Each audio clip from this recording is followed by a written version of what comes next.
How would you like to make all good decisions from here on out, the rest of your life? All wise decisions. Man, that would be great. Makes me think about the story about the young new bank president. He went to go meet with his predecessor who had been very successful. And he asked him, he said, "How have you been so successful?" The old wise man said, "Good decisions." Well, the young man pressed in on this. He said, "Good decisions. Well, how did you make all these good decisions?" The answer came, experience. And the young man pressed even further and he said, "Well, how did you gain all this experience?" And the old mentor softly said, "Bad decisions." Man, wouldn't it be great to avoid those bad decisions? Wouldn't it be great to avoid your next greatest regret? So, I mean, if you ever feel like, man, you're struggling between the right decision and the wrong decision, like you feel steady one moment, the next steady, you feel kind of tossed by waves back and forth and confusion. Like, what should I be doing in these circumstances? Well, if you ever felt the chaos of trying to make the right decision, then you've come to the right place. The book of James helps us with this. And what we're doing in this series is we're going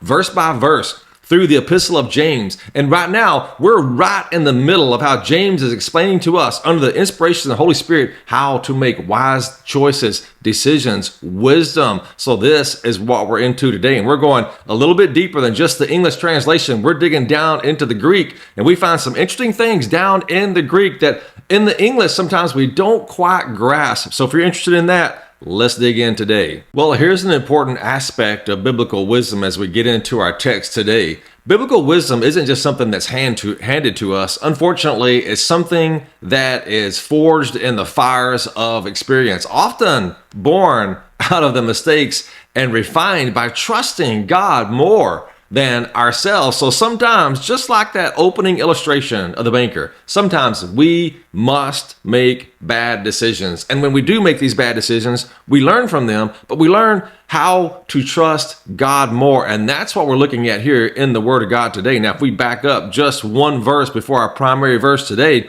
it is right here in James chapter 1 and verse 5 says, "Now, if any of you lacks wisdom, he should ask God, who gives to all generously and ungrudgingly, and it will be given to him." So here's our verse. "But let him ask in faith without doubting, for the doubter is like the surging sea, driven and tossed by the wind." So one of the key Greek words I want to dig into today is found right here, where we see that he is to ask in faith without doubting, for the doubter. So let's look at this word right here for doubting. The Greek word right here is pronounced diakrinomenos. So what this means is the one who wavers or he hesitates. It's not questioning whether or not God is able to do this. That's not the question. The question is God able to do this through me or with me? You see, doubts whisper that we're too small, we're too flawed, we're too unworthy. It's this tug of war, this tension between trusting God and then leaning on our own abilities and ourselves. So like we're joining God in what he's doing. And so sometimes it is the problem, the struggle, the tension that we have is that we don't feel like we are capable of being used by God. And that's where they lie. That's where we align ourselves with a lie. And that's where we find ourselves with a struggle between God's identity and our identity in Christ. And these are the things that will cause us to waver in our faith, to be unsettled, be tossed back and forth. So right here, James is not painting a picture of just a wave or just a few waves right here. What he's painting a picture of is he's painting a picture of a mighty crashing waves that are just a restless sea that's in chaos. Now, the interesting thing about using water, chaos, waves, and all this kind of stuff goes all the way back to the creation story. Back in Genesis, where it says, Genesis 1:1, in the beginning, God created the heavens and the earth. Now, the earth was formless and empty. Now, the Hebrew word there is tohu, va-bohu. That describes a formless void at the very beginning of creation. It's a swirling, empty chaos in Hebrew. So, what God does is God doesn't go down and battle the chaos. What God does, it says right here, that the surface of the water depths and the Spirit of God was hovering over the surface of the waters. Then God said, "Let there be light," and there was light. So what did God do? God didn't go down and wrestle with it. In authority, he stayed over it, he hovered over it, and through his power of the authority of his word, he spoke light into the chaos. He spoke order into the chaos. So sometimes when we're wrestling with making the right decision. Sometimes we feel like we're in chaos. And so what we need God's word speaking truth. We need to align our hearts with the truth of God's word, and that will lead us out of chaos and lead us into order. That will give us certainty that we're doing the right thing, the next right step, that this is what God is directing me to do. We do that through prayer and through reading our Bible and through listening to what God is saying and speaking to our heart. Oh yes, we all have regrets. All of us do. We've all made decisions. I remember one time, Melissa, my wife and I, one time we made a decision to leave a church that I was pastoring without praying it through and waiting on God. We did what we wanted to do. And as a result, man, we went through 3 years of suffering, difficult things out there. But we learned from that suffering that from here on out,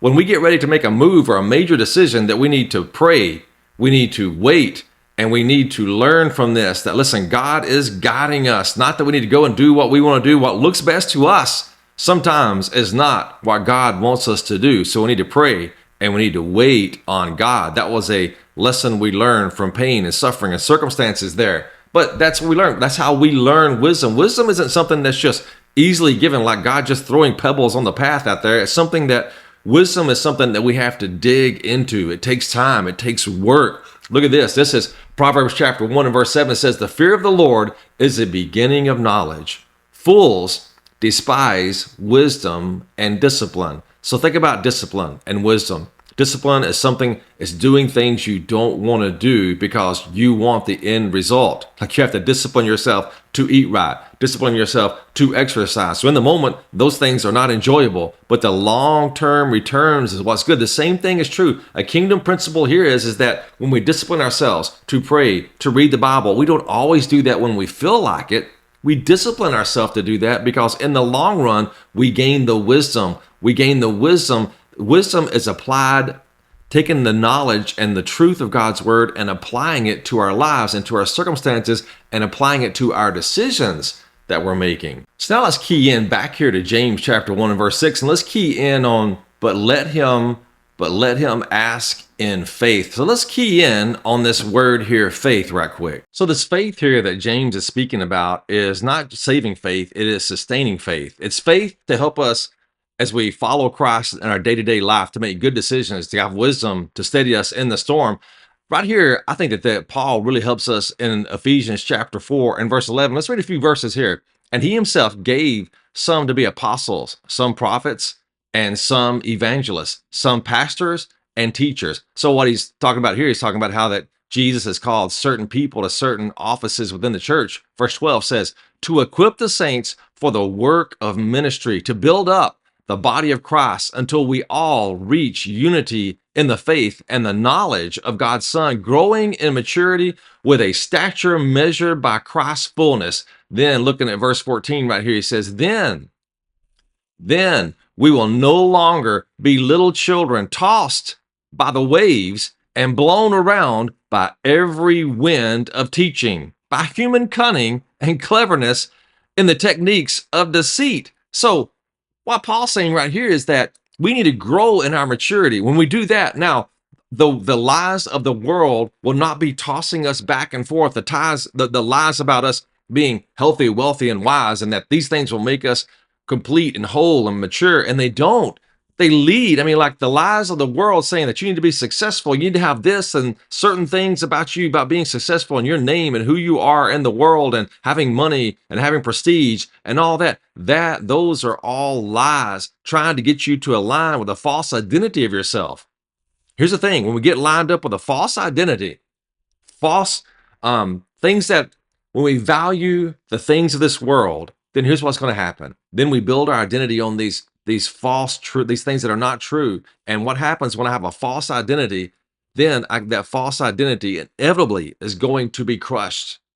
That's the whole thing about the deceit of the world, the flesh, and the devil, working with our pride to try to get us to align with a false identity, because that false identity will be crushed. But when my identity is in Christ and the truth of who Christ is, who God is, and my position in him, then whatever happens, the circumstances around me, what people say to me around me is not going to crush me. That cannot be crushed. That is an eternal truth right there. So why are we tossed back and forth so easily by the deceit of the world? Because we are aligning ourselves with lies. Lies primarily about our identity. Another interesting aspect of the Greek text right here, but let him ask in faith without doubting, for the doubter is like the surging sea, driven and tossed by the wind. So this tossed right here, this is in the Greek, it uses the present tense participle to describe the doubter's constant state of tossing. It's like it never comes to an end. There's like this swirling chaos, like before, what we saw before creation right there. It's like we can live our lives there whenever we have a false identity. We bought into what the world is saying about us and about God. There's this unsettling that can happen there. That's why we need the stability that God's word, his truth, how good he is. We need that stability. And when we get lined up with that, then that settles the chaos of all these bad decisions and struggling the tension over, am I making the right decision? Do I have the wisdom that God wants me to have for where I am in life right now, for my kingdom purpose? So, dear friend, where are you today? Do you feel like you're being tossed by life's waves? I mean, are you having a hard time making the right decisions? Is there something ahead of you right now that you're really struggling with today? Well, here's what I can tell you. God is not hiding from you. He's not trying to keep the right decision a mystery from you. He's asking you to dig in. We have to dig in through prayer, dig in through studying his word. That's what we're doing here in these devotionals. We're digging into God's word. We're searching for the wisdom that we can find from God. We're not leaning on our own understanding. So we got to make sure that we break all alliances with the world, the flesh and the devil, and align ourselves with the truth of God's word. Because when we do that, that's going to give us peace. That's going to give us the stability that we need. That's going to give us the assurance that God's the one that's in control. I'm living my life under the kingdom, authority, rule of Jesus. He's responsible for the outcome. I've submitted myself to him. Like we saw in the previous devotionals, I'm a bond slave of Christ. So that means he's the one that's responsible for the outcome. I'm serving him. I'm doing his will. That's what I need to learn from God's word. Be learn about him, about God, who he is, his character, Jesus, and what his will for my life is. We find that in the word of God and through prayer and through seeking him. So if you found value in this devotional today, I'd ask you to do me a favor and hit the like button right there. And if you haven't subscribed to the channel, man, if you want to go deeper into the Greek text and these devotionals like we're doing, is going verse by verse, be sure and subscribe. And if you know someone that you think that they would find value in this, I would ask you, share this video with them. And you never know how God could use you to be a light in their life and help them grow deeper in their faith as well. And type amen in the comment section down below, or where you're tuning in from in the world. That is always fun. That will be a blessing as well. So let me pray Numbers chapter 6, verse 24 and 26 over your life today. May the Lord bless you and keep you. May the Lord make his face shine upon you and be gracious to you. The Lord turn his face towards you and give you peace as you go throughout this day today. Blessings to you, dear friend.